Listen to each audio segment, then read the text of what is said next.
Hello everyone, this is Victoria Honorado, and this is Family Legal Action Foundation. Thank you once again for joining me.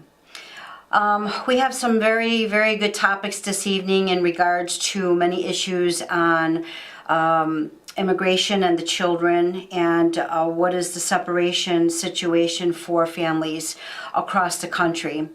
Before I start getting into it, I have some information I'd like you to please get paper and pencil and write down, because I'm going to put it on my overhead. I'm going to give you the opportunity to have a few minutes to write it down. This foundation is really a stepping stone for Americans to come together and make a difference for what is happening to our families across America. It is a very situation, and American families are dealing with a very serious crisis. A lot of Americans don't even realize what is happening.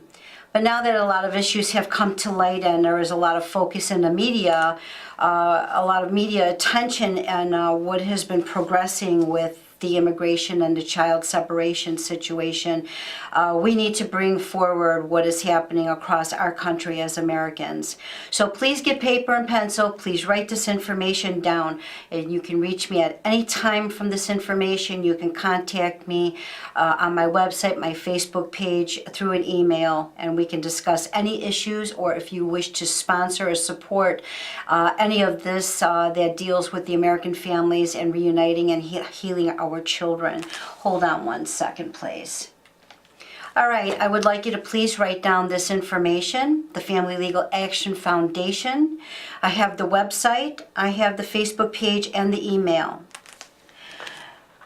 This coming Father's Day, this past Father's Day, we had 24 million children who were without fathers, just this past Father's Day alone. And you have to wonder, how could such an astronomical number of children be without a parent? There's a lot of different reasons. Anyone who has been a victim of corrupt family law courts, corrupt child protective services who have illegally or unlawfully removed your children by illegal search and seizure, who have violated your rights. The same thing with our corrupt family law courts, who have continuously every day violate parents' rights, especially fathers. They now seem to be bringing on a trend where they're trying to make mothers really come up in the ranks of showing that mothers are without their children as well. I'm not quite sure how far they're going to take it as far as taking parents away altogether from our children of this country. But one of the greatest issues that we have right now is that we have 24 million children in 2018 that did not have fathers this past Father's Day. And that is not something that we should be very proud of as American citizens, because most of the problems we're facing with our children stem from not having their parents. There is no excuse, absolutely none, why children cannot have both of their parents unconditionally. I understand there's certain situations where children are harmed and they have to be removed and they have to be taken to safety. That's not what I'm saying. But what is very disturbing right now is that we have this issue with immigration, illegal immigrants coming to the country, and the children are being separated from their families. By no means am I slighting this in any way, saying that one issue is better than the other, or one issue is worse than the other, or really bringing any bad thoughts to illegal immigrants being here and having their children taken. That's not the discussion I'm having here this evening.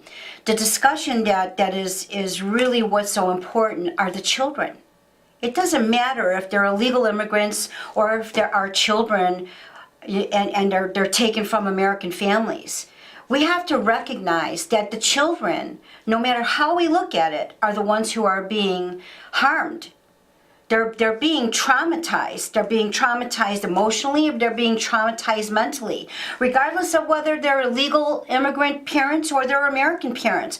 But the problem we're having here is that we're putting all of this focus on illegal immigrants coming here and their children being separated from them, and all of a sudden people are just jumping leaps and bounds and through hoops and up and down and doing circles, and you know, it does not make any sense that not one person has made this kind of effort for the children of America being taken from their families. The children who are continuously, every day, alienated from their fathers. The percentage of children that are without fathers, it has gone to a crisis situation in our country. That these children are growing up fatherless. And they shouldn't be. They shouldn't be, because a lot of the issues that our children are having with behavioral problems, suicide, drinking, drugs, let's just even go to human trafficking. These children are running away. They're turning to things that they shouldn't be turning to because they don't have the kind of supervision, the structure, the discipline to help them through this. And when you're saying that one parent is better than another parent, our family law courts are literally committing discrimination against fathers of this country by saying that they're not capable of taking care of their children any more than the mother would be. They're saying that they're less of a person than a woman would be. I don't feel that way at all. I'm a mother, I'm a wife, I'm a grandmother. I would not feel that way at all, especially in today's day and age. We teach our children, our women, our men, our young women and men to be independent. But also we need to show them and teach them and keep that family structure within the family. If you take that away, you take away all of their essence of understanding what it is to learn from the older generations, the grandparents for one, because your parents usually, if they are split, you have other sources of family members that will come in and help pave that way and fill in that gap, because that's the way it's always been up until the last couple of decades, where they have totally disintegrated our family structure. Just in CPS alone, I'm going to give you some figures from 2016. 438,000 children were in foster care. 438. 2 years later, in 2018, we are now over 500,000 children in foster care. 65,300 parents have had their rights terminated. That many bad families, that many families that we were unable to, as a human society, that our government was unable to find a program, a way to make sure that these families, these children stayed intact with their families, if there was no serious child abuse or serious endangerment, which majority of these cases there was not. I have one family right now in Missouri. A mom is fighting for, she's widowed, she's fighting for her children who were taken from her because her husband died at work after having a stroke, falling and having a stroke, and her children were taken away from her 43 months ago because her house went into foreclosure. And they said it was called pending homelessness. They weren't without a house. They weren't without food, they weren't without money, they were just going through a difficult time. But yet, each state has a government program called welfare and housing. But yet, instead of helping this mom through these most difficult times, they took her children from her. And now they are going to do to terminate her rights, her parental rights, without any grounds. They never criminally charged her, which in most cases for our families on the CPS side of our children being taken from their families, they're never criminally charged. Very seldom are they criminally charged. Most of the times we hear anybody being charged is after the child has already been murdered. Right now, we have astronomical numbers. Right now we have 57,000 children who are adopted out. That's 57,000 children who were taken from their families. taken from their loved ones, their biological families. And instead of finding a way to use the federal funding to create programs that would keep these children with their families, even if it means giving them to extended biological family members like grandparents, aunts, uncles, older sisters and brothers, they're not. But you want to know why? Because for each child that corrupt Child Protective Services takes from each family, gives them $4,000 to $6,000 per child. Per child. So if we're looking at the 57,200 children whose parents' rights were terminated, the ones who were adopted out, just the ones who were adopted out. Each state, they have made over $228 million. $228 million on taking children from their loving biological homes who they have never proved that these parents did anything bad to them, they were never criminally charged, and put them with adoptive homes. And they made money off of these children. They make millions of dollars off of taking our children. Where is the outrage from taking American children from our families? For every father out there who is an alienated dad, for every parent, every grandparent who has been alienated from their children that they love, for every family member who has been a victim of corrupt family law courts and had illegal and unlawful Child Protective Service child kidnapping. Please, you should be enraged. You should be screaming out. Maybe Father Fletcher should be out there stopping the expressways on behalf of the American children who are being destroyed in this country alone. Where is the outrage for the American families, for the American children separated from their families, separated from their brothers, their sisters, their aunts, their uncles, their grandparents, their mothers and their fathers? Where is the media?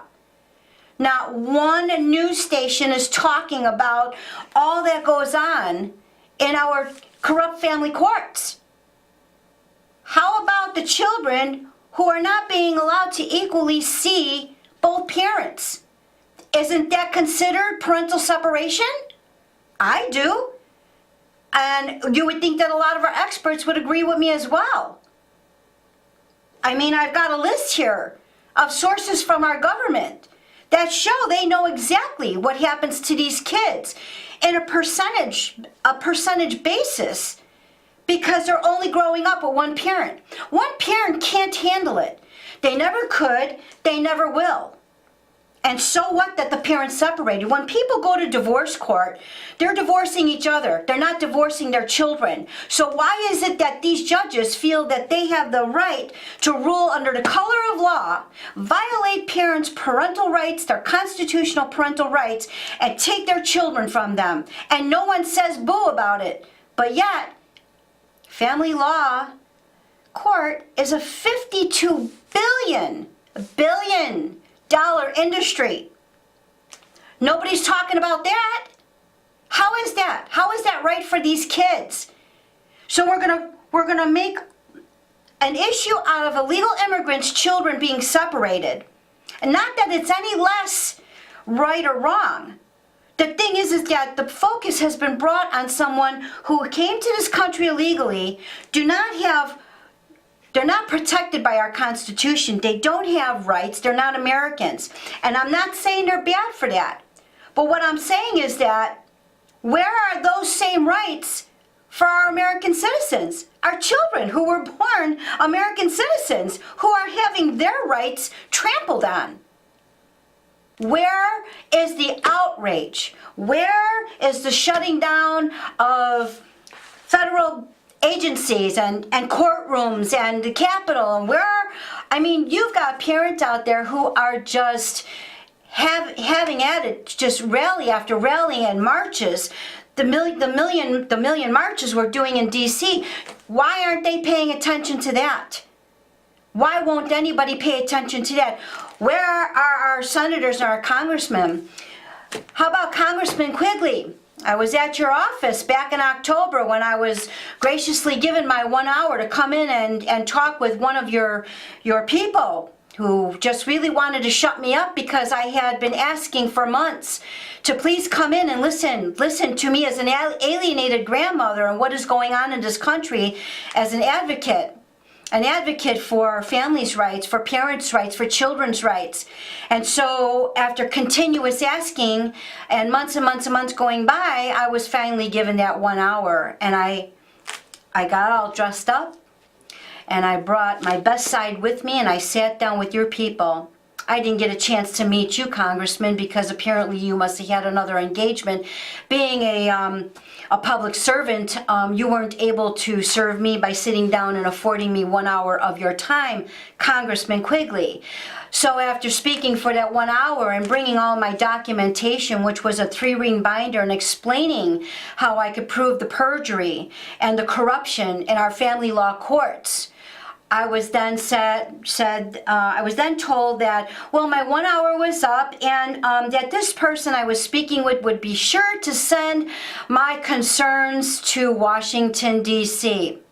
I'm sorry, but guess what, Congressman Quigley? I had already sent all of that to Washington, D.C.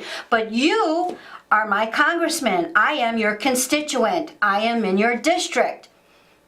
And I was insulted. I was insulted, first of all, that I was not allowed to be able to speak to you on one-on-one as a concerned citizen for this state of Illinois, of what is happening to our fathers, to our parents, and now we're having an uprising of moms who are now having their constitutional rights trampled on, and they are now beginning to be alienated. You know why?